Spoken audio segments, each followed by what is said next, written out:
एक अंधेरी रात, छोटा सा गांव और एक फकीर की झोपड़ी के द्वार पर कोई जोर से दस्तक दे रहा है। आमतौर से आपके घर पर कोई द्वार ठोके तो आप पूछेंगे कौन है, बुलाने वाला कौन। लेकिन उस फकीर ने उल्टी बात पूछी। उस फकीर ने पूछा किसको बुला रहे हैं, किसको बुलाया जा रहा है। वो फकीर अपनी झोपड़ी के भीतर है, बाहर कोई द्वार ठोकता है। वो फकीर भीतर से पूछता है किसको बुला रहे हैं। आमतौर से ऐसा नहीं पूछा जाता, पूछा जाता है कौन बुला रहा है। उस बाहर से द्वार पीटने वाले आदमी ने कहा मैं बायजीद को बुलाता हूं, बायजीद घर में है। और फिर भीतर से वो फकीर जोर से हंसने लगा, हंसता ही चला गया। वो बाहर का आदमी बेचैन हो गया। उसने कहा हंसने से कुछ भी ना होगा, मैं पूछता हूं बायजीद भीतर है। उस फकीर ने कहा बायजीद को खोजने निकले हो तो बहुत मुश्किल है, मैं खुद बायजीद को 50 साल से खोज रहा हूं, अभी तक खोज नहीं पाया। ऐसे लोग मुझको ही बायजीद समझते, लेकिन बायजीद को मैं 50 साल से खोज रहा हूं और अब तक खोज नहीं पाया हूं। इसलिए मैं हंसता हूं कि तुम भी किस आदमी को खोजने निकल पड़े हो जो अपने को ही अभी नहीं खोज पाया। उस आदमी ने शायद समझा होगा कि कोई पागल आदमी है। ये बायजीद भी खुद है और कहता है कि मुझे पता नहीं कि मैं कौन हूं। हम सारे लोग सोचते हैं कि हम जानते हैं कि हम कौन हैं और झूठे ज्ञान की वजह से ही जीवन के सत्य को उपलब्ध नहीं हो पाते, न जीवन के आनंद को, न जीवन का रहस्य पता चल पाता है। एक बुनियादी भूल हो जाती है कि हमने ये मान ही लिया है कि हम जानते हैं कौन। ये हमने मान ही लिया है कि जीवन क्या है वो हमें पता है। और जिस आदमी को ये भ्रांति हो गई हो कि उसे जीवन का पता है, वो जीवन को जानने से सदा के लिए वंचित रह जाए तो कोई आश्चर्य नहीं। पहली बात जो हमें पता नहीं है, पता होना चाहिए कि हमें पता नहीं। जो हमें नहीं मालूम है उसे जान लेना कि मालूम है बहुत बड़ी भ्रांतियों के रास्तों पर भटक जाने का द्वार। जीवन क्या है यह भी पता नहीं है तो जीवन में क्रांति कैसे हो सकती है।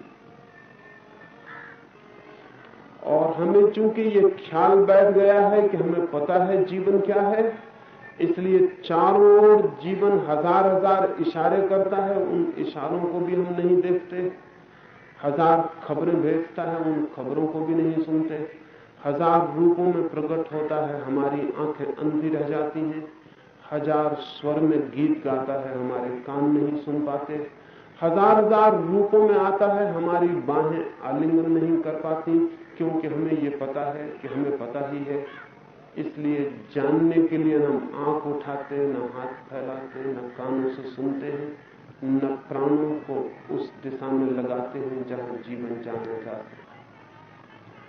और भी आश्चर्य की बात है कि जो हम जीवन को बिल्कुल नहीं जानते, जीवन की हजार भांति निंदा करते हैं, जीवन को हजार गालियां देते हैं, जीवन की हजार भूलें खोजते हैं, जीवन में हजार कांटे खोज लेते हैं। जिन्हें जीवन के एक भी फूल का पता नहीं है वो कांटों का ढेर लगा लेते हैं, और जिन्हें रोशनी की एक किरण नहीं मिली वो अंधकार को इकट्ठा करते चले जाते हैं। ऐसे हम लोग हैं।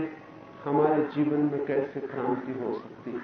एक छोटी सी कहानी से मैं इन सूत्रों की चर्चा को शुरू करना चाहता हूं। मैंने सुना है एक सम्राट अपने पहाड़ी राज्य के हिस्से से गुजरता था। कभी नहीं आया था उस मार्ग पर। दुर्गम पहाड़ियां थीं और उन दुर्गम पहाड़ियों में बहुत गहरे घनी खोहों में बसे हुए लोग थे।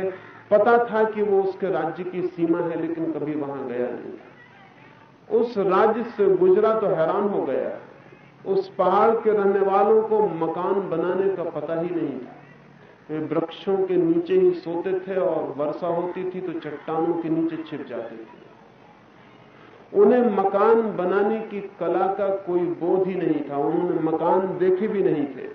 वे कभी मैदानों में उतर के ना आए थे और मैदानों के लोग कभी वहां न जाते थे। वो राजा वापस लौटा तो उसने अपने सबसे बड़े शिल्पी को बुलाया, राजभवन बनाने वाले सबसे बड़े कारीगर को बुलाया और उस कारीगर को कहा कि जाओ उस राज्य में एक सुंदर भवन बनाओ ताकि जो ठहरना चाहें वो ठहर सकें, जिनको जरूरत हो वो मेहमान बन सकें और वहां के लोग मकान बनाना सीख जाएं। वहां कोई मकान ही नहीं। वो शिल्पी उस राज्य में गया। बहुत बड़ा महल बनाने के लिए राजा ने आज्ञा दी थी, उतने लोगों को वहां तक ले जाना कठिन था। फिर यह भी उचित था कि वहीं के लोगों से काम करवाया जाए ताकि वो महल बनाना भी सीख जाएं और सारा उनका फैलाव पहाड़ों में दूर दूर तक बसे हुए लोगों तक महल बनाने की खबर भी पहुंच जाए। उसने जाके लोगों को इकट्ठा किया और उसने कहा कि मैं सम्राट के द्वारा भेजा गया हूं कि यहां एक महल बनाऊं। वे लोग हंसने लगे। उन्होंने कहा महल तो कुछ होता ही नहीं। ये क्या झूठी बातें हमसे कर रहे हैं आप? महल क्या होता है? बहुत मुश्किल था उन लोगों को बताना कि मकान क्या होता है, क्योंकि मकान उन्होंने नहीं देखा। और वे सारी भीड़ आपस में हंसने लगी और आपस में सोचने लगी, यह आदमी कोई धोखेबाज मालूम होता है, कोई षड्यंत्रकारी मालूम होता है, हम गरीब सीधे आदमियों को भटकाना चाहता है। मकान कभी देखा है, सुना है? वहां भीड़ उन्हीं लोगों की थी। वो अकेला कारीगर शिल्पी बहुत मुश्किल में पड़ गया। जीवन में उसने बहुत महल बनाए थे, लेकिन उन लोगों को समझाना मुश्किल था कि महल क्या होता है। और वे अपने अज्ञान में इतने ठहरे हुए थे कि उन्होंने ये इनकार कर दिया कि महल हो भी सकता है। फिर भी उस शिल्पी ने मेहनत की और उसने कहा कि मैं तुम्हें बना के बताऊंगा। उसने कुछ लोग चुने। सारे लोग ही महल बनाने के लिए खुद मजदूर बनना चाहते थे, क्योंकि बहुत संपत्ति राजा की तरफ से मिलने को थी। लेकिन सभी लोग नहीं चुने जा सके। उतने लोगों की जरूरत भी न थी और वे उतने कुशल भी ना थे, उतने बुद्धिमान भी ना थे। जो बुद्धिमान लोग थे और जिनकी संभावना था कि वो महल बना सकेंगे, उनको शिल्पी ने चुना और महल बनाना शुरू किया। जो लोग नहीं चुने गए थे, उन्होंने जाके आसपास खबर फैलानी शुरू कर दी कि उसने अपने ही आदमियों को चुन लिया है, मालूम होता है, और ये महल हम नहीं बनने देंगे। ये महल खतरनाक है। जिस चीज का हमें पता नहीं है उसे हम अपनी भूमि पर बनने दें, ये उचित नहीं है। और उन्होंने हजार तरह की अफवाहें उड़ाई कि इस महल में जो जाएगा वो मर जाएगा, ये महल जो बनेगा तो हमारा राज्य अभिशाप से भर जाएगा। जो चीज हमने कभी नहीं देखी और हमारे बाप दादों ने नहीं देखी, उस चीज को न हम देखना चाहते हैं और न बनाना चाहते हैं। दिन भर शिल्पी महल बनाता था, रात बाकी लोग आके उसकी ईंटें उखाड़ कर फेंक देते थे। वो महल उनके लिए बनाया जा रहा था और वे ही उस महल को उखाड़ने की दिन रात कोशिश करते थे। बहुत मुश्किल से उन्हें समझा कर राजी किया जा सका कि पूरा बन जाने दो, फिर तुम्हें पसंद ना आए तुम गिरा देना। आधे के करीब महल बन के तैयार हुआ होगा और तब गांव के आसपास के लोगों ने खबर उड़ाई कि ये हमारे लिए नहीं बन रहा है, ये शिल्पी स्वयं अपने लिए बना रहा है। क्योंकि हमने कभी सुना है कि किसी आदमी ने पहाड़ चढ़ के किसी दूसरे के लिए कोई सेवा का काम किया हो। कौन किसी दूसरे के लिए कुछ करता है? उस शिल्पी ने बहुत समझाया कि मैं तुम्हारे लिए बना रहा हूं, लेकिन कोई कभी मानने को तैयार नहीं हुआ। कौन किसी के लिए पहाड़ आके मेहनत करता है? ये शिल्पी अपने लिए ही बना रहा है। जो लोग उसके साथ काम किए थे, उसने उन लोगों को भेजा कि तुम समझाओ उन्हें उनकी भाषा में। उन्होंने जाके समझाया, लेकिन उन लोगों ने कहा ये सब उस शिल्पी के नौकर हैं, उसके जासूस हैं, उसका भोजन खाते हैं और उसकी बजाते हैं, इनकी बात हम नहीं सुन सकते। शिल्पी को स्वयं भेजो, वो हमें समझाने आए। शिल्पी को समझाने गया। जो समय लगाना जरूरी था महल के बनाने में, वो उन लोगों को समझाने में लग रहा था जिनके लिए महल बनाया जा रहा है। वो 1000 काम छोड़ के लोगों को समझाने गया। उन लोगों ने कहा अब तुम समझाने आए हो, जब हमने दोषारोपण किया तब तुम उत्तर देने आए हो। उत्तर पहले दिया जाना चाहिए था। उस शिल्पी ने कहा पहले मैं उत्तर कैसे देता, तुमने पूछा इसलिए मैं कहने आया हूं। उन लोगों ने कहा हमें तुम बुद्धू मत समझो, इतना हम काफी समझते हैं कि कोई आदमी पहाड़ पे चढ़ के हमारे लिए मेहनत करने नहीं आएगा, इसके पीछे कोई षड्यंत्र और हम मुसीबत में पड़ जाएंगे, हम ये महल नहीं चाहते।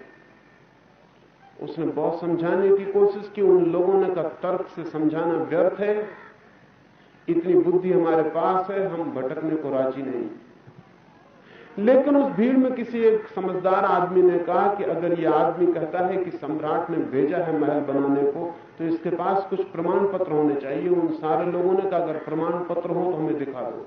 वो आदमी, वो शिल्पी प्रमाण पत्र लेकर आया, लेकिन उस पूरे राज्य में कोई पढ़ना लिखना नहीं जानता। वे सारे लोग कहने लगे हमें बुद्धू बनाने की कोशिश करते हुए, इस कागज पर सिर्फ काली लकीरें खींची हुई हैं और कुछ भी नहीं, प्रमाण पत्र कहां है? उस शिल्पी ने कहा यह प्रमाण पत्र है, सम्राट के हस्ताक्षर है, लेकिन वहां कोई पढ़ने वाला नहीं था। तब बड़ी मुश्किल हो गई और वे लोग ये कहने लगे कि हमें धोखा दिया जा रहा है, इसमें तो कुछ भी लिखा हुआ नहीं है, इसमें तो कोई प्रमाण पत्र नहीं है, कागज है और काली लकीरें। जो पढ़ना नहीं जानते हो उन्हें लिखा हुआ काली लकीरों से और कुछ भी नहीं होता, उससे ज्यादा नहीं होता है। बड़ा मुश्किल उस भीड़ में एक आदमी बाहर आया और उसने कहा कि मैं पढ़ना जानता हूं, लेकिन शिल्पी को एक तरफ ले जाकर उसने कहा कि मैं इतना 1000 रुपया चाहूंगा तो मैं पढ़ के बता सकता हूं। शिल्पी ने कहा कि प्रमाण पत्र सही है, उसके लिए मैं रुष्पत देने को राजी नहीं हूं। उस आदमी ने जाके भीड़ में अफवाह उड़ा दी कि उस कागज में कुछ भी लिखा हुआ नहीं है, वो बिल्कुल धोखाधड़ी है और वो शिल्पी धोखा देने की कोशिश कर रहा है। लोग कहने लगे कि हम तुमसे पूछने आए हैं कि तुम क्या बना रहे हो, किस लिए बना रहे हो, और तुम हमें पढ़ने लिखने की बातों में भटकाना चाहते हो। वो महल नहीं बन सका। उस राज्य के लोगों ने एक एक ईंट उखाड़ के फेंक दी और उस शिल्पी को वापस लौटाना पड़ा। ये कहानी मैंने सुनी और ये कहानी इस जिंदगी के बाबत बहुत सही मालूम पड़ती जो हम जीते। हम करीब करीब ऐसी जिंदगी जीते हैं जिसे बनाने की कोई कला हमें मालूम नहीं। पहली तो बात, जिंदगी क्या है यही हमें मालूम नहीं, मकान क्या है यही मालूम ना हो तो मकान को बनाने की कला बहुत मुश्किल है। और अगर कोई कभी आए और जिंदगी को जान के आके कहे कि जिंदगी ऐसी है, तो हम मानने को राजी नहीं होते, क्योंकि हम जो जानते हैं हम उसे पूरी तरह जानते हैं, हम उससे भिन्न जानने को जरा भी राजी नहीं। इसलिए जीसस जैसे आदमी को सूली पर लटका दिया जाता है, मंसूर जैसे आदमी के हाथ पैर काट दिए जाते हैं, सुकरात जैसे आदमी को जहर पिला दिया जाता है। ये वे लोग हैं जो जिंदगी के महल की खबर लाते हैं, वे शिल्पी, और हम क्रोध से भर जाते हैं क्योंकि हमने न ऐसे जीवन के बाबत सुना है, न देखा है, न हम मानने को राजी। वे प्रमाण पत्र भी लाते हैं अपने साथ, लेकिन उन प्रमाण पत्रों में हमें सिवाय कागजों के और लकीरों के कुछ भी नहीं दिखाई पड़ता है। और हम कहते हैं कि हम चाहते हैं प्रमाण पत्र और तुम हमें कागज और लकीरें दिखलाते हो, तुम हमें पढ़ने लिखने की बात करते हो, तुम हमें सोचने समझने की बात करते हो। हम सीधे प्रमाण चाहते हैं, और जो भाषा हम नहीं जानते हैं उसे हम कैसे पढ़ें, और जिस जीवन के द्वार पर हमने कभी दस्तक नहीं दी है और कभी झांक कर नहीं देखा, उसे हम कैसे पहचानें। उस शिल्पी ने उस गांव के लोगों के बीच जैसा अनुभव किया होगा, जीवन के शिल्पी हमारे बीच सदा ऐसा ही अनुभव करते हैं। इसलिए पहला सूत्र आपसे मैं ये कहना चाहता हूं, जीवन क्या है ये हमें ज्ञात नहीं है। अगर इतना हमें अनुभव हो जाए तो हम जीवन को जानने की यात्रा पर निकल सकते हैं। जीवन क्या है इसका हमें कोई पता नहीं है। अगर ये हमें अनुभव हो जाए तो हम जहां जड़ होकर बैठ गए हैं वहां से हिलना हो सकता है और नई यात्रा शुरू हो सकती है। अगर हम ये मानने को राजी हो जाएं कि जो हम जानते हैं उतना ही जानने को नहीं है, जानने को बहुत कुछ बाकी और शेष है, अगर हम ये मानने को राजी हो जाएं कि जो हमें दिखाई पड़ता है वही पर्याप्त नहीं है, बहुत कुछ अनदेखा रह जाता है, बहुत कुछ अनसुना रह जाता है, बहुत कुछ अस्पर्शित रह जाता है, अगर हमें ये ख्याल आ जाए कि हमारे चारों तरफ जितने से हम परिचित हैं उससे बहुत ज्यादा अपरिचित सदा शेष रह जाता है, तो शायद हम अपरिचित को जानने की दिशा में आंखें उठाएं, कदम बढ़ाएं, हाथ फैलाएं, कुछ श्रम करें, कुछ मेहनत करें, कोई नाव बनाएं, कोई मकान बनाएं, उस तरफ जाने का कोई रास्ता, कोई प्रयत्न, कोई साधना शुरू हो। जीवन की क्रांति एक साधना है। जीवन को जानना जन्म ले लेने से पूरा नहीं हो जाता। कोई आदमी पैदा हो गया इसलिए जीवन को नहीं जान लेता है। जन्म तो बीज की भांति है, अगर बीज को हम बगीचे में बोएं तो वो कभी फूल बन सकता है। बीज के भीतर फूल छिपा है, लेकिन बीज खुद फूल नहीं।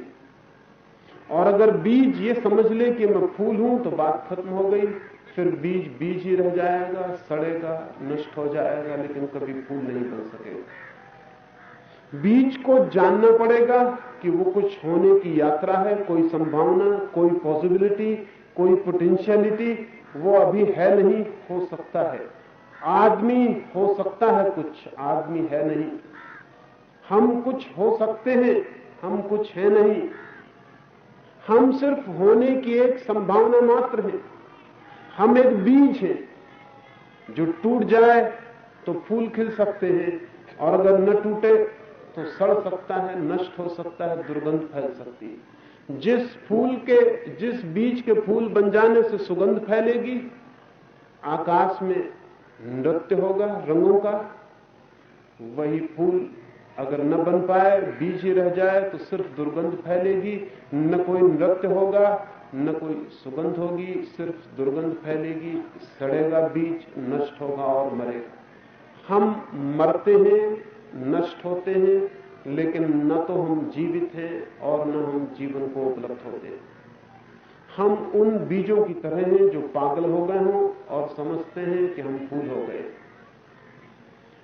मनुष्य को जानना पड़ेगा कि वो सिर्फ बीज है, एक संभावना है, कुछ हो सकता है, लेकिन हो नहीं गया। ये मैं पहला सूत्र कहना चाहता हूं आपसे।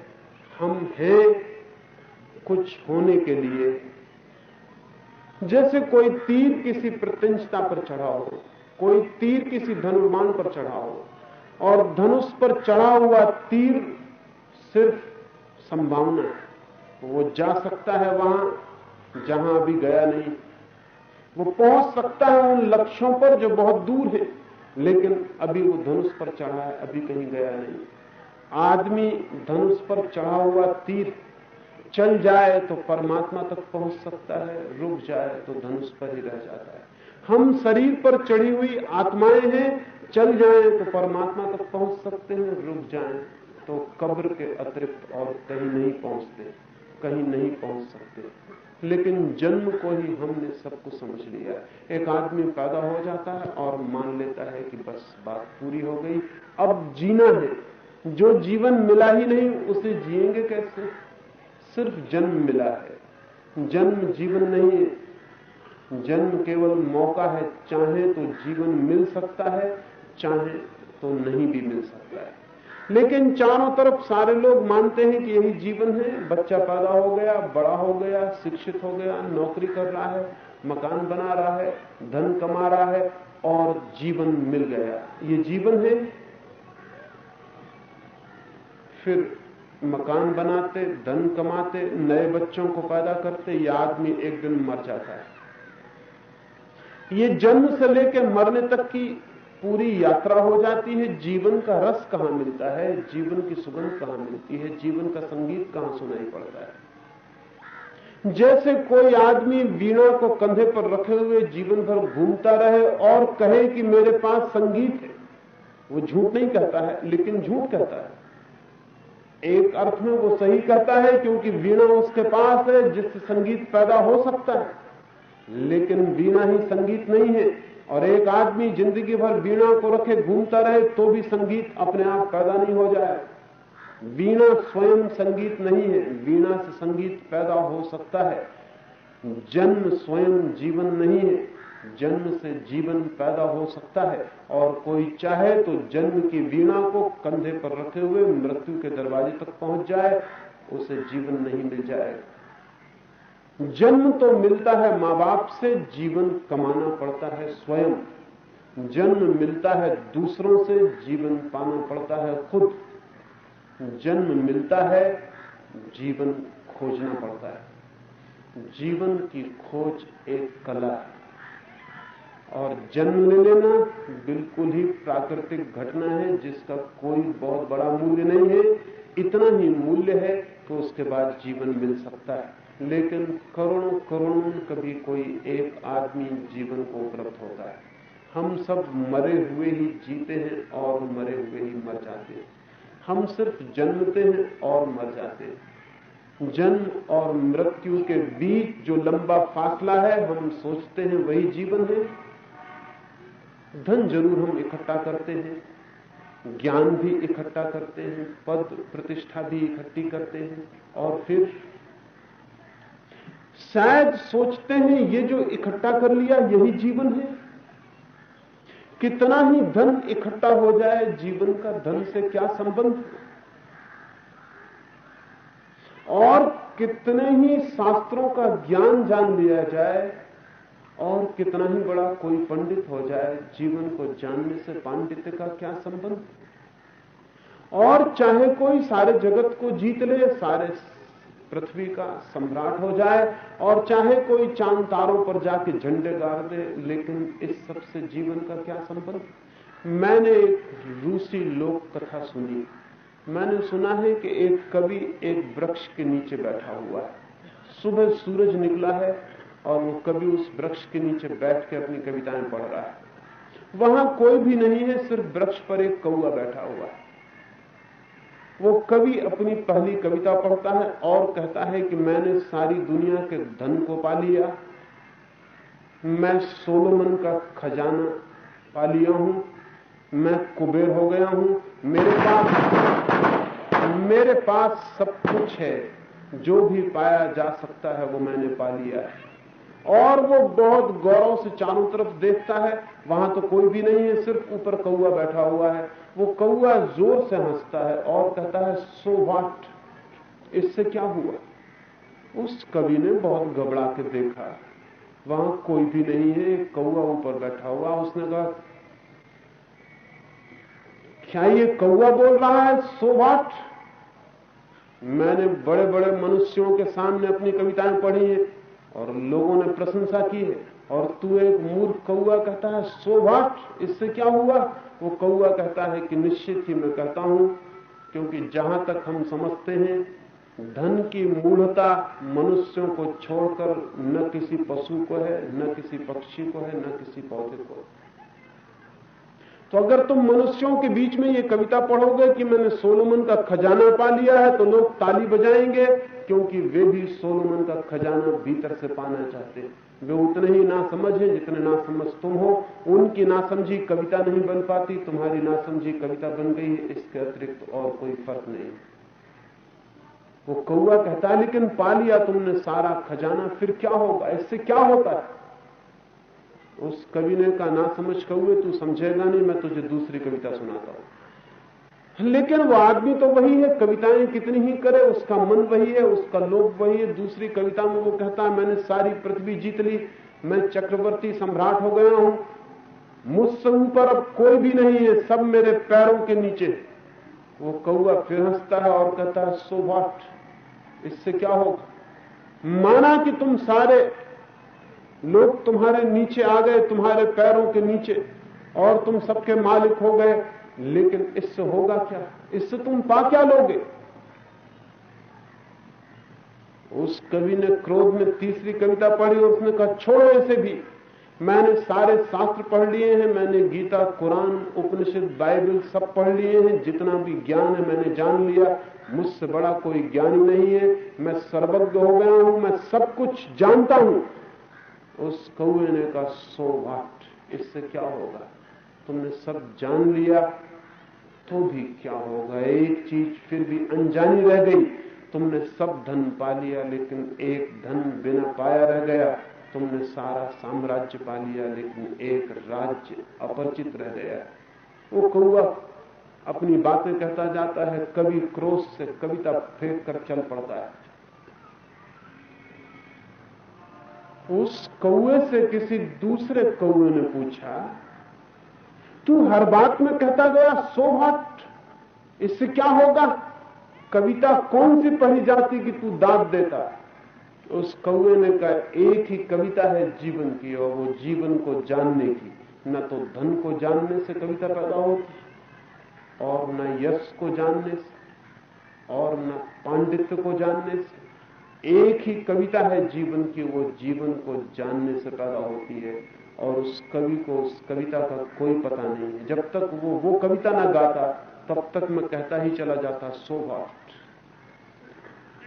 आपसे मैं कहना चाहूंगा कि जब आपका मन कहे कि सारा धन इकट्ठा कर लो, तो अपने से पूछना, सो व्हाट, क्या होगा इससे? और जब मन कहे कि सारी दुनिया जीत लो, राज सिंहासनों पर पहुंच जाओ, तो अपने मन से पूछना, सो व्हाट, इससे क्या होगा? और जब मन इस तरह की दौड़ों की बातें करे, जिनकी बातें मन रोज करता है, तो निरंतर अपने से पूछना, इससे क्या होगा? जब तक मैं स्वयं को नहीं जानता और जीवन के स्वर को नहीं जानता, मेरा सारा जानना, सारा पाना क्या अर्थ रखता है? ये प्रश्न उठ जाए तो आदमी की दुनिया में धर्म की शुरुआत हो जाती है। उस आदमी को मैं धार्मिक नहीं कहता जो पूछता है ईश्वर है या नहीं। धार्मिक आदमी को ईश्वर से कोई भी प्रयोजन नहीं। उस आदमी को मैं धार्मिक नहीं कहता जो कहता है सृष्टि किसने बनाई।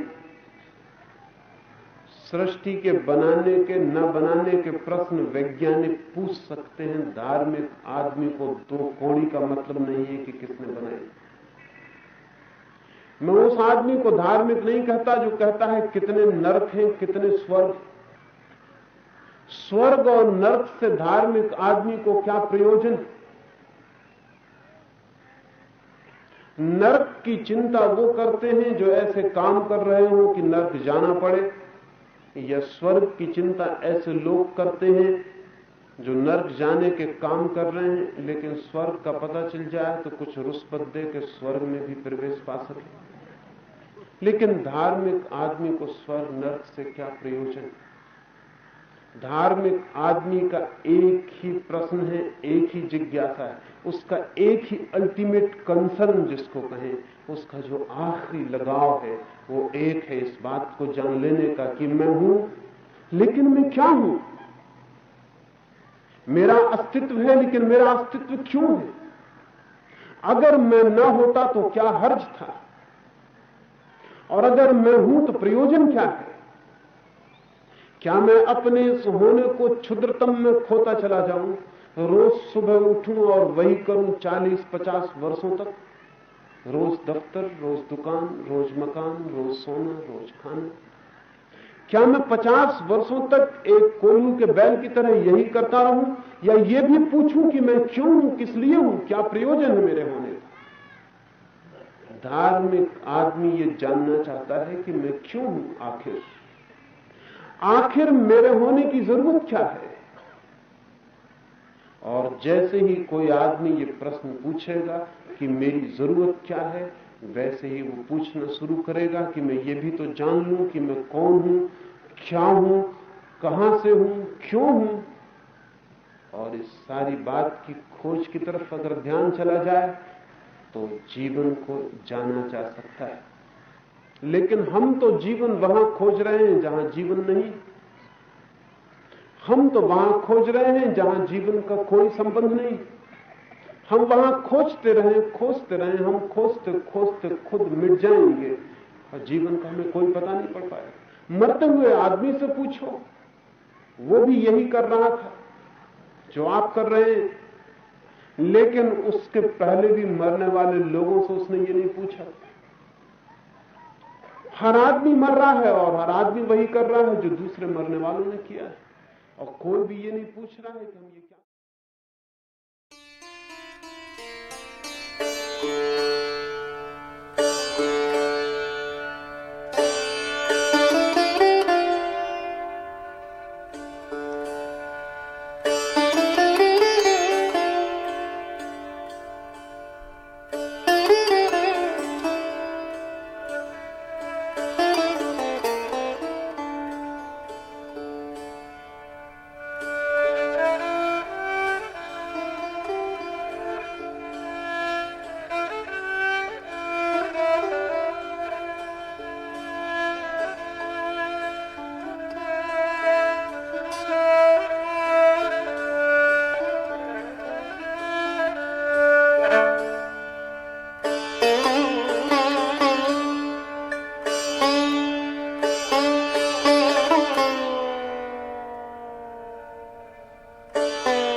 एक रात एक महल के ऊपर सम्राट सोया है, सो नहीं पा रहा है, नींद नहीं लग रही है।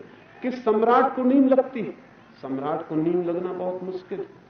जो बहुत लोगों की नींद छीन लेते हैं, उनकी खुद की नींद कैसे लग सकती? वो करवटें बदल रहा है। सम्राट हमेशा ही करवटें बदलते हैं, और इसलिए सम्राटों को करवट बदलने में सुविधा रहे, इसलिए बहुत अच्छे गद्दे तकियों का इंतजाम करना पड़ता है। सोने वाला बहुत गद्दे तकियों की फिक्र नहीं करता। जिससे नींद आती है उससे जमीन भी बहुत बहुमूल्य गद्दी हो जाती है, और जिससे नींद नहीं आती उसी गद्दियां भी कांटे ही मालूम पड़ती रहती हैं। वो करवटें बदल रहा है। आधी रात बीत गई है, तब उसे ख्याल आता है कि कोई ऊपर छप्पड़ पे चल रहा है। वो पूछता है कौन है ऊपर? वो घबरा गया। सम्राटों के पास बंदूकें हैं, तलवारें हैं, पहरे हैं। असल में पहरे उन्हीं के पास हैं जो भीतर बहुत डरे हुए हैं। जो भीतर डरा हुआ ना हो, उसके आसपास पहरे की कोई भी जरूरत नहीं। सिर्फ डरे हुए आदमी के आसपास बंदूकों के पहरे होते हैं। वो एकदम डर गया है। कौन है ऊपर? उसने चिल्ला के पूछा है। ऊपर से किसी ने कहा घबराइए मत, परेशान मत होइए, आपसे मुझे कोई मतलब नहीं, मेरा ऊंट खो गया है, मैं अपने ऊंट को खोज रहा हूं। उस सम्राट ने कहा कोई पागल आदमी मालूम पड़ते हो। महलों की छतों पर ऊंट खोया करते हैं, छप्परों पर, खपड़ों पर ऊंट खोते हैं। सम्राट ने पहरेदार को उठाया और कहा कि देखो कौन है ऊपर, पकड़ो उससे। लेकिन वो आदमी ने मालूम कहां चला गया। लेकिन सम्राट रात भर सोचता रहा, इसका मतलब क्या है? कोई आदमी छप्पर पर ऊंट खोजता है। वैसे ही नींद नहीं आई, रात भर सोचता रहा, रात भर सोचता रहा। सुबह सुबह झपकी लगी तो उसे सपना दिखाई पड़ा कि सपने पर वो आदमी फिर छप्पर पर ऊंट खोज रहा। वो उससे पूछता है कि क्या ऊंट छप्परों पर खोजे जाते हैं? ऊंट छप्परों पर खोते ही नहीं। तो वो आदमी उससे सपने में कहता है और तुम वहां जीवन खोज रहे हो जहां जीवन खोया ही नहीं। अगर जीवन मिल सकता है धन में, यश में, पद में, प्रतिष्ठा में, तो ऊंट भी छप्परों पर मिल सकते हैं। ऊंट तो छप्परों पर खो भी सकते हैं, लेकिन जीवन न तो धन में खोया है, न पद में, न बाहर के सामान में, न मकानों में। जीवन तो वहां है जहां तुम। वो घबरा के जाग गया है। सुबह वो अपने दरबार में बैठा है, चिंतित है, और तभी एक आदमी दरबार में घुसता हुआ भीतर चला आया। द्वारपाल ने रोकने की कोशिश की, लेकिन वो नहीं रोका। द्वारपाल ने उससे पूछा भी कहां जाते हो? उस आदमी ने कहा कि मैं धर्मशाला में थोड़े दिन के लिए मेहमान होना चाहता हूं, मैं इस सराय में रुकना चाहता हूं। उस द्वारपाल ने कहा पागल हो गए हो? मालूम होता है इस बस्ती में पागल छूट गए हैं। रात एक पागल मकान के ऊपर चढ़ा हुआ है और जो कहता था कि ऊंट खो गया है। एक तुम पागल हो कि राजा के महल को तुम सराय कह रहे हो, धर्मशाला कह रहे हो। ये सराय नहीं है, सम्राट का निवास स्थान है। उसने कहा कि तुमसे बात नहीं करूंगा, सम्राट से ही बात करूंगा।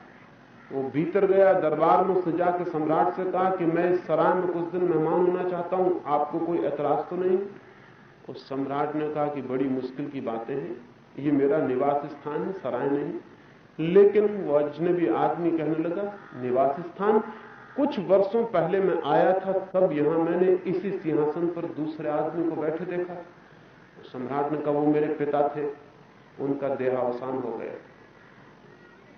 उस अजनबी आदमी ने कहा मैं उनके पहले भी आया था, तब मैंने तीसरे ही आदमी को बैठे देखा था। उस आदमी ने, सम्राट ने कहा वो मेरे पिता के पिता थे, वो भी चल बसे।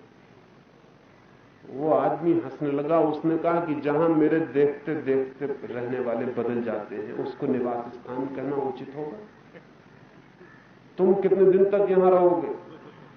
जहां तक मैं समझता हूं जब मैं दोबारा आऊंगा चौथा आदमी मिलेगा, वो कहेगा कि पिताजी थे वो जो पहले बैठे थे, उनका देहावसान हो गया। इसलिए मैं इसे सराय कहता हूं और कुछ दिन यहां ठहर जाना चाहता हूं। तुम्हें कोई ऐतराज तो नहीं है?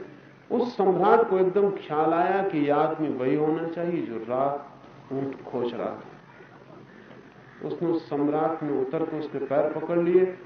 उस आदमी ने कहा मेरे पैर मत पकड़ो, अपने ही पैर पकड़ लो, क्योंकि तुम्हारे पैर तुम्हें वहां ले जा रहे हैं जहां तुम्हें जाना नहीं है। तुम्हारे पैर तुम्हें वहां पहुंचा रहे हैं जहां पहुंचने को कुछ नहीं है। तुम्हारे पैर तुम्हें उस यात्रा पर गतिमान किए हुए हैं जो शून्य में समाप्त होती है। अपने ही पैर पकड़ो और उस तरफ चलो जहां जीवन है, जहां सत्य। वो आदमी, वो सम्राट उसी दिन उस महल को छोड़ के चला गया। उसके घर के लोग कहने लगे महल को छोड़ के आप कहां जा रहे हैं? उसने कहा महल होता तो मैं छोड़ के न जाता, सराय है जिसे छोड़ ही देना पड़ेगा, उसे पकड़ के रखने से परेशानी ही होने को और कुछ भी नहीं। लेकिन हम जिंदगी में सराय को घर समझे हुए हैं, कोड़ियों को धन समझे हुए हैं, आसपास की भीड़ को मित्र परिवार समझे हुए हैं, और एक चीज जिसे समझने से कुछ हो सकता था उसको भर अंधेरे में डाले हुए हैं, वो स्वयं के होने को अंधेरे में डाले हुए हैं। कोई अगर आपकी छाती पे आके द्वार खटखटाए और पूछे कौन है भीतर, तो जैसा बायजीद ने कहा था खोज रहा हूं 50 साल से, मुझे पता नहीं चला, ऐसा आप कह सकेंगे कि खोज रहा हूं पता नहीं चला? खोजा ही नहीं, खोजा ही नहीं है। खोजें और पता न चले तो भी एक बात है, लेकिन खोजा ही न हो तब तो किसी दूसरे को उत्तरदायी भी नहीं ठहराया जा सकता। जीवन क्रांति की दिशा में पहला सवाल है मैं क्यों हूं, यह अस्तित्व क्यों है? हम किस लिए श्वास ले रहे हैं, किस लिए सुबह उठते हैं, किस लिए रात सो जाते हैं? जीवन एक प्रश्न बनना जरूरी, जीवन एक इंक्वायरी बननी जरूरी, जीवन एक जिज्ञासा और खोज बननी जरूरी। लेकिन हम तो दूसरों की मान लेते हैं, खुद तो खोजते नहीं। दूसरे कह देते हैं यही जीवन है, बाप बेटे से कह देता है यही जीवन है और बेटा मान लेता है। गुरु विद्यार्थियों से कह देते हैं यही जीवन, नेता अनुयायियों को कह देते हैं यही जीवन, जाने वाले आने वालों को कहते चले जाते हैं यही जीवन है, और हम सब मानते चले जाते हैं। जो इस तरह मानते चला जाता है वो आदमी तो अपने को आदमी कहलाने का हकदार भी नहीं है। उसने अपनी तरफ से प्रश्न भी नहीं पूछा, उसने ये भी नहीं पूछा ये जीवन है, और अगर ये जीवन नहीं है तो फिर जीवन क्या है? हम तो जैसे मालूम होता है जीवन के संबंध में भी लोकतंत्र का उपयोग कर रहे हैं, वोट लेकर पता लगा लेते हैं कि जीवन क्या है। जो सारे लोग कहते हैं वो हम मान लेते। मैंने सुना है एक गांव में एक आदमी मर गया, वो मरा नहीं था, बेहोश हो गया था। लेकिन गांव के लोग तो जल्दी में होते हैं, कोई मर जाए तो जल्दी उसे विदा करना चाहते हैं। जगह खाली हो, एक और आदमी उसकी जगह आ सके। एक राष्ट्रपति मरता है, वो मर भी नहीं पाता, दूसरे की दौड़ शुरू हो जाती है। उसको पहुंचा भी नहीं पाते कि जहां पहुंचाने जाते हैं वहां चेहरे तो लटके रहते हैं, लेकिन भीतर खोज जारी रहती है कि कौन बैठा है इसकी जगह। वो आदमी मर गया था, उसे जल्दी से वो कब्र में, उसको जल्दी से उन्होंने बांधा अर्थी और ले चले। वो आदमी मरा नहीं था, सिर्फ बेहोश था। गांव के अधिकारियों ने भी प्रमाण पत्र दे दिया कि वो मर गया है। जिंदा आदमी की कोई तलाश नहीं करता, मरे हुए आदमी की कौन तलाश करता है। प्रमाण पत्र दे दिया गया कि वो मर गया है, वो उसे ले गए। वो जब उसे कब्र में उतारने को नीचे उतारा तो वो आदमी करवट लेकर उठ के बैठ गया और उसने कहा, लेकिन मैं जिंदा हूं।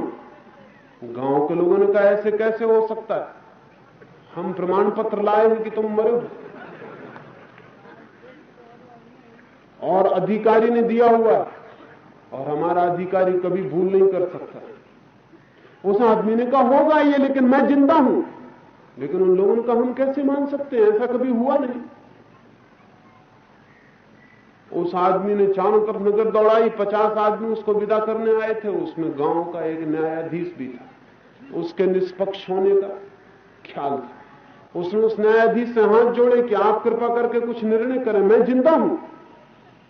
उस न्यायाधीश ने कहा, आप लोगों ने कथित मरे हुए आदमी का वक्तव्य सुना, आप सब लोगों की क्या गवाही है। उन सब लोगों ने कहा, हम कैसे, अधिकारी के खिलाफ हम कैसे बोल सकते, सारे गांव के सामने प्रमाण पत्र दिया गया है कि आदमी मर गया, हम मानते हैं कि आदमी मर गया। उस न्यायाधीश ने कहा, तब मैं भी निर्णय देता हूं कि इसे दफना दिया जाए, कि आदमी जिंदा नहीं। आप क्यों हंसते, वो तो मरने के संबंध में दूसरों से निर्णय लिया था, हमने तो जीवन के संबंध में दूसरों से निर्णय लिया हुआ है। जीवन के संबंध में हम दूसरों की बात माने हुए बैठे, दूसरे कहते हैं यही जीवन, दौड़ो, धन कमाओ, मकान ऊंचा से ऊंचा बनाते चले जाओ, जमीन से चांद तक की यात्राएं करो और मरो, यही जीवन। दूसरे कहते हैं, हजारों हजारों साल की गवाही, न्यायाधीश कहते हैं, नेता कहते हैं, समझदार लोग कहते हैं, चारों तरफ की भीड़ कहती है, और इस भीड़ के दबाव में हर आदमी मान लेता है यही जीवन। और मैं आपसे कहना चाहता हूं, ये जीवन बिल्कुल नहीं, ये मरने से भी ज्यादा बदतर। इसका जीवन से कोई भी संबंध नहीं, जीवन कुछ बात ही और। ये सिर्फ आजीविका है, ये लाइफ नहीं है, सिर्फ लिविंग। ये सिर्फ रोटी रोजी कमाना, और रोटी रोजी कमाने का उपयोग है अगर उस जीवन की खोज जारी हो, और अगर उस जीवन की खोज जारी नहीं है तो रोटी रोजी को कमाना बिल्कुल फिजूल, बेमानी, उसका कोई अर्थ नहीं, कोई प्रयोजन नहीं। जिस बीज से फूल आने को ना हो उसमें फिर पानी और खाद डालना बेमानी है। खाद और पानी हम इसलिए डालते हैं कि फूल आ सके, फूलों के लिए खाद और पानी है, लेकिन खाद और पानी हम दिए चले जा रहे हैं, और ऐसा लगता है कि जैसे पौधे का जीवन का एक ही लक्ष्य है कि खाद और पानी मिलता चला जाए। न कभी फूल आते हैं, न कभी सुगंध फैलती है, न कभी कोई वीणा बजती है। क्या है ये, कैसा जीवन? एक प्रश्न उठ जाना जरूरी है, क्या यही जीवन है? बहुत कठिन है प्रश्न पूछना, दूसरों से पूछना तो बहुत सरल है, क्योंकि बंधे बंधाए उत्तर दूसरों के पास तैयार। खुद से पूछना बहुत मुश्किल, क्योंकि वहां बंधे बंधाए उत्तर नहीं है। वहां प्रश्न पूछने का मतलब एक लंबे श्रम और एक साधना और यात्रा से गुजरना है।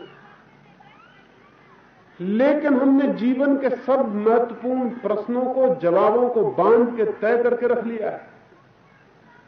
सब हमें सिखा दिया गया है, सब कल्टीवेटेड उत्तर हैं हमारे पास, और जब भी जिंदगी सवाल उठाती है हम फौरन उत्तर दे देते हैं, अपना दे देते हैं, दूसरों से दिलवा लेते हैं। हम भी जो उत्तर देते हैं वो भी दूसरों से सीखा हुआ उत्तर ही है, वो भी हमें फीड इन किया गया है, वो भी बचपन से हमारे दिमाग में डाला गया है।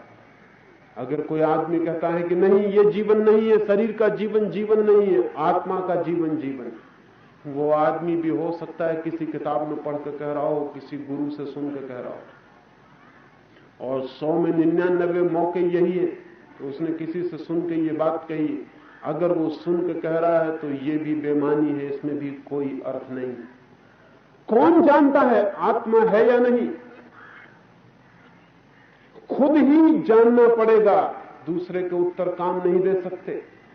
कौन कह सकता है कि शरीर के साथ सब नहीं मर जाता है? जो जानता है वही कह सकता है, लेकिन उसके कहे हुए का उपयोग दूसरे के लिए क्या है? दूसरे के लिए तो आकाश में गूंजती हुई आवाज से ज्यादा नहीं है उसकी बात। कोई कहता है कि आत्मा है, मैं कहता हूं कि आत्मा है, क्या मतलब है इससे? आप कोई भी तो मतलब नहीं है। एक शब्द गूंजता है और खत्म हो जाता है, हम शरीर ही रह जाते हैं। इस शब्द के सुनने से हम आत्मा नहीं हो जाते। हाँ, ये हो सकता है कि आप इस शब्द को सीख लें और याद कर लें, और जब जिंदगी सवाल पूछे तो आप कहने लगे मैं आत्मा हूं, मैं अमर हूं, मैं ब्रह्म हूं, मैं परमात्मा हूं। वो सब झूठी बकवास होगी। ये जानना पड़ेगा। ये जानना तब होगा जब ये इंक्वायरी, ये प्रश्न हमारे प्राणों में तीर की तरह उतर जाए, हमारे रोए रोए को घेर ले, हमारा कण कण पूछने लगे कि मैं हूं कौन, मैं किस लिए हूं। हमने कभी नहीं पूछा। अगर प्यास लगाए हमें तो जितने जोर से हम पूछते हैं पानी कहां है, उतने जोर से भी हमने नहीं पूछा कि जीवन कहां है। अगर भूख लगाए तो जितने प्राणों में क्रंदन होने लगता है, उतना भी जीवन के लिए हमारे प्राणों में कभी कोई रुदन नहीं उठा। फिर लोग मेरे पास आते हैं, वो कहते हैं ईश्वर को खोजना है। उनके मन में इतनी प्यास भी नहीं जितनी पानी के लिए हो। वो कहते हैं मोक्ष कहां है, और वे ऐसे पूछते हैं कि जैसे कोई उन्हें उठाए और वहां पहुंचा दे। कौन पहुंचाएगा किसको? और ईश्वर कहीं बैठा है कि आप चले जाएंगे और वो मिल जाएगा? क्या आप किसी मंदिर में हाथ जोड़ लेंगे और नरियल फोड़ देंगे और कोई मंत्र पढ़ लेंगे वो मिल जाएगा? वो है तो आपके भीतर है। अगर कुछ भी है सत्य तो वो आपके साथ है, उसे खोजना पड़ेगा। खोजना बहुत कष्टपूर्ण है, बहुत आर्डुअस।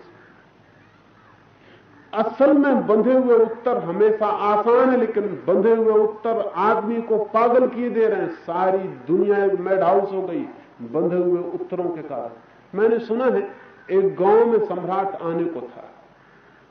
गांव के जो खास खास बड़े लोग थे उन सबको सम्राट के सामने दरबार में पेश किया जाने को था। गांव में एक फकीर भी था। वो गांव का फकीर भी बहुत प्रसिद्ध था। गांव के लोग उससे पूछते थे। गांव के लोगों ने कहा हमारा फकीर भी जाएगा और नंबर 1 वही खड़ा होगा हमारे गांव की तरफ से सम्राट से मिलने। लेकिन सम्राट के काम करने वाले नौकर चाकरों ने कहा फकीर कभी सम्राट से मिला नहीं, उसे तौर तरीका मालूम नहीं, शिष्टाचार मालूम नहीं, वो कुछ गड़बड़ कर दे, कुछ से कुछ कह दे, तो फकीर को सब सिखा दिया जाना चाहिए कि वो क्या क्या उत्तर दे। गांव के लोगों ने कहा हम इसके लिए राजी हैं। फकीर भी राजी हो गया। उसने कहा मुझे पता नहीं दरबार में क्या कहना, क्या पूछा जाएगा, सब गड़बड़ हो सकता है। राजा के आदमियों ने फकीर को कुछ 4-6 बातें सिखाई। पहला तो उन्होंने कहा कि सम्राट आपसे पूछेंगे आपकी उम्र क्या है। वृद्ध फकीर है। आपकी उम्र कितनी है? उसने कहा मेरी उम्र 70 वर्ष। कहा आप ठीक से याद रखना, पहले पूछेंगे आपकी उम्र कितनी, फिर आपसे वो पूछेंगे कितने दिन से आप साधना कर रहे हैं। तो उसने कहा मैं 30 वर्ष से साधना कर रहा हूं। ऐसे 4-6 प्रश्न तैयार करवा दिए। फिर सम्राट आए और सब गड़बड़ हो गई। सम्राट ने पहले पूछा कि आप कितने दिन से फकीर हो गए हैं, कितने दिन से साधना कर रहे हैं। उस आदमी ने कहा 70 वर्ष से, क्योंकि उत्तर तो तैयार था। सम्राट ने कहा 70 वर्ष से, तब तो आपकी उम्र बहुत होगी, आपकी उम्र कितनी? उस आदमी ने कहा 30 वर्ष। उत्तर तो तैयार था। सम्राट ने कहा कि इम्पॉसिबल, ये तो हो नहीं सकता, ये तो असंभव है। 30 साल आपकी उम्र है और 70 साल से आप साधना कर रहे हैं, आप पागल तो नहीं है? या तो आप पागल हैं या मैं पागल हूं। उस फकीर ने कहा हम दोनों पागल हैं। सम्राट ने कहा क्या मतलब, तुम मुझे पागल कहते हो? उस फकीर ने कहा कि निश्चित, क्योंकि आप गलत सवाल पूछ रहे हो, मुझे गलत जवाब देने पड़ रहे हैं, और सब तैयार है, और पहले से नौकर चाकरों ने सब सिखा के रखा है कि गड़बड़ करना मत। आप पागल हैं क्योंकि आप गलत सवाल पूछ रहे हैं, और मैं पागल हूं क्योंकि मैं गलत जवाब दे रहा हूं। लेकिन मेरी मजबूरी, सब उत्तर तैयार है। हमारे सब उत्तर भी तैयार है। अगर परमात्मा के सामने कभी हम खड़े किए गए और परमात्मा ने हमसे कुछ सवाल पूछे, तो एकाध उत्तर आपका अपना होगा, एकाध ऐसा उत्तर होगा जो आप कह सके मैं दे रहा हूं। अगर एक भी उत्तर ऐसा आपके पास नहीं है, तो आपको जीवन की कोई रूपरेखा, कोई ओर छोर कुछ भी नहीं मिल सकता। परमात्मा के सामने आप खड़े हैं, समझ लें, और पूछा गया है कुछ, एक भी उत्तर आपके पास अपना है, या कि सब सीखा हुआ, स्कूल में सीखा हुआ, पाठशाला में सीखा हुआ, गुरु के पास, साधु के पास, मुनि के पास, शास्त्र में, समाज से, मां बाप से, सब सीखा हुआ, एक उत्तर आपका अपना नहीं। कम से कम जीवन के संबंध में तो एक उत्तर अपना होना चाहिए। जीवन क्या है, ये प्रश्न ही पैदा नहीं होता हमारे भीतर, उत्तर कहां से आएगा, ये प्रश्न ही हमने नहीं पूछा है। और हम पूछने में डरते भी हैं, क्योंकि अगर हम ये पूछेंगे तो जैसे हम जीवन समझ रहे हैं वो सब अस्त व्यस्त होना शुरू हो सकता है। एक आदमी पागल की तरह धन इकट्ठा किए जा रहा है, अगर वो पूछे कि जीवन क्या है, तो निश्चित है ये बात कि पागल की तरह कल धन इकट्ठा नहीं कर सकेगा, ये प्रश्न सब गड़बड़ कर देगा। अगर धन पागल की तरह इकट्ठे करते चले जाना है तो प्रश्न से बचना जरूरी है, इसलिए हम सब अवॉइड कर रहे हैं, जिंदगी के असली सवालों को हटाते हैं, कहते हैं कल पूछ लेंगे। जवान आदमी कहता है अभी तो मैं जवान हूं, परमात्मा की बातचीत, बुढ़ापे में पूछ लूंगा। आदमी कहता कल पूछ लेंगे, परसों पूछ लेंगे। रोज हम आगे टालते हैं, रोज हम आगे टालते हैं। क्यों इतना डर है? जीवन के असली सवाल जो अभी इसी वक्त पूछे जाने चाहिए, क्योंकि जिंदगी का अगर कोई भी अर्थ खुल सकता है तो अभी और यहां, हियर एंड नाउ, कल नहीं, क्योंकि कल तो है ही नहीं, जब भी है आज और अभी। मैंने सुना है एक सूफी फकीर एक तीर्थ यात्रा पर निकला हुआ है, 4-6 मित्र और साथ थे, एक गांव में ठहरे, उन चारों ने भीख मांगी। फिर उस सूफी फकीर को कहा कि तुम जाओ और बाजार से हलवा खरीद लाओ। वो हलवा खरीद के ले आया। फिर उन 5 में विवाद होने लगा, क्योंकि हलवा थोड़ा था, 5 वे ज्यादा थे, भूख ज्यादा थी, और उनमें विवाद होने लगा कि सबसे ज्यादा हिस्सा किसे मिलना चाहिए। उनमें एक भक्त था, उसने कहा मैं भगवान का सबसे ज्यादा प्यारा हूं, मुझे हिस्सा ज्यादा मिलना चाहिए। उनमें एक योगी था, उसने कहा क्या बात करते हो, मुझसे ज्यादा शीर्षासन किसी ने कभी नहीं किया, मुझे ज्यादा मिलना चाहिए। उनमें तीसरा एक पंडित था, उसने कहा मेरे से ज्यादा शास्त्र जानने वाला कोई भी नहीं है, हलवा पर पहला हक मेरा है, जो बचे वो तुम्हारा, पहले मैं लूंगा। आखिर विवाद बढ़ गया और सुबह तो बीत गई, सांझ आ गई, वो हलवा एक तरफ रखा है, विवाद बढ़ता चला गया और निर्णय नहीं हो सका कि कौन ले। तब उस सूफी फकीर ने कहा एक काम किया जाए, हम 5 सो जाएं और रात जो सबसे श्रेष्ठ सपना देखे वो सुबह बताएं, हम 5 अपने सपने बताएं, जिसका श्रेष्ठतम सपना होगा वही मालिक है। रात भर सोना पड़ा। सुबह उठ के ही भक्त ने कहा कि मैंने सपना देखा कि भगवान खड़े हैं और कह रहे हैं तुझसे ज्यादा प्यारा भक्त मेरा कोई भी नहीं है, इसलिए मैं कहता हूं कि हलवे पे मेरा हक है। योगी ने कहा कि मैं जैसे ही सोया देखा कि समाधि की अवस्था में चला गया हूं, ऐसी निर्विकल्प समाधि जैसी मुश्किल कभी किसी को मिलती। हकदार में हूं। उन चारों ने अपने दावे किए। फिर 5वां उस सूफी फकीर का सवाल आया, उससे पूछा तुम्हारा क्या कहना है। उसने कहा कि मैंने रात में देखा कि भगवान मुझसे कह रहे हैं उठ और हलवा खा, तो मजबूरी थी, आज्ञा मुझे पालन करनी पड़ी, मैं तो हलवा खा गया।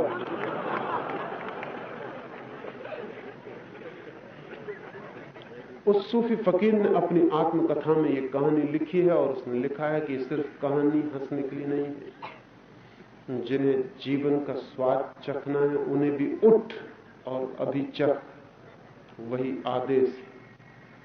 वो कल के लिए नहीं हो सकता, और जो सपने देख रहे हैं वो कल के लिए होते चले जाएंगे। जीवन एक प्रश्न बनना चाहिए। अपनी जिंदगी को एक प्रश्न बनाइए।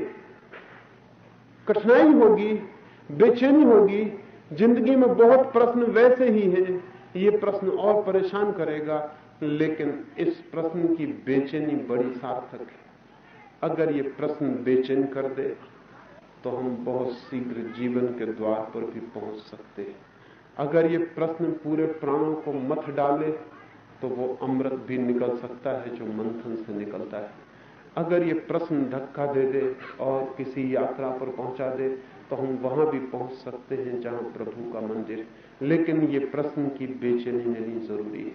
इसलिए पहला सूत्र जीवन क्रांति के लिए आपसे कहता हूं, एक प्रश्न पूछने वाला चित्त चाहिए, जवाब पकड़ लेने वाला नहीं, उत्तर पकड़ लेने वाला नहीं, प्रश्न पूछने वाला चित्त। हिम्मतवर आदमी पूछता है, नपुंसक और कमजोर केवल दूसरों के उत्तर पकड़ लेता है और बैठ जाता है।